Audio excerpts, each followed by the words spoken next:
I felt a presence.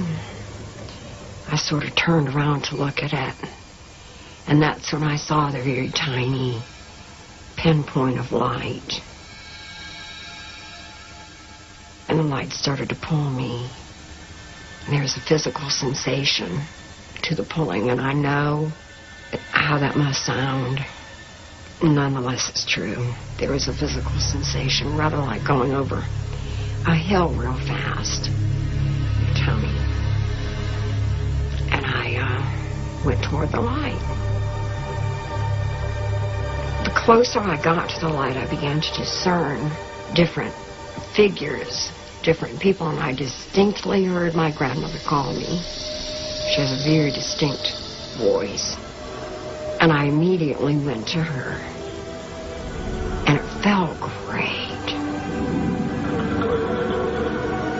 And I saw an uncle who passed away when he was only 39 years old.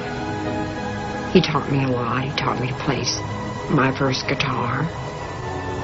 And I saw many, many people I knew and many, many I didn't know. But I knew that I was somehow in some way connected to them. I asked if God was the light. And the answer was no, God is not the light. The light is what happens when God breathes. And I distinctly remember thinking, I'm standing in the breath of God.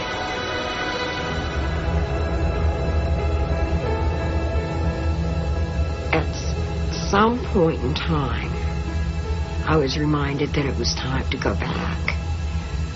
Of course, I had made my decision to go back before I ever laid down on that table. But, you know, the more I was there, the better I liked it. And my uncle was the one who brought me back down to the body.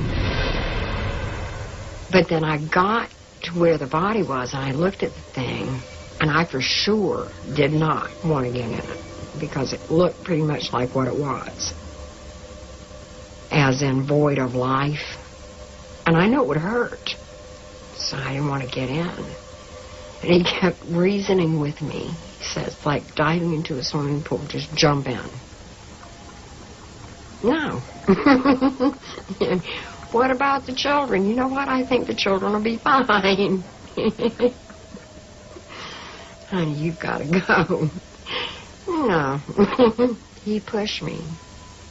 He gave me a little help there.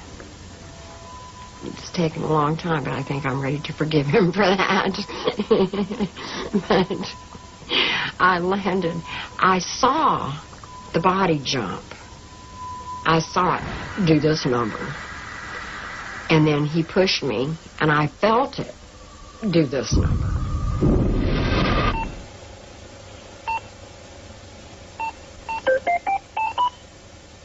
This is a classic near-death experience occurring under extremely monitored medical conditions where every known vital sign and basically every clinical sign of life and death was being monitored at the time. And that's what makes her case so remarkable and so valuable to us.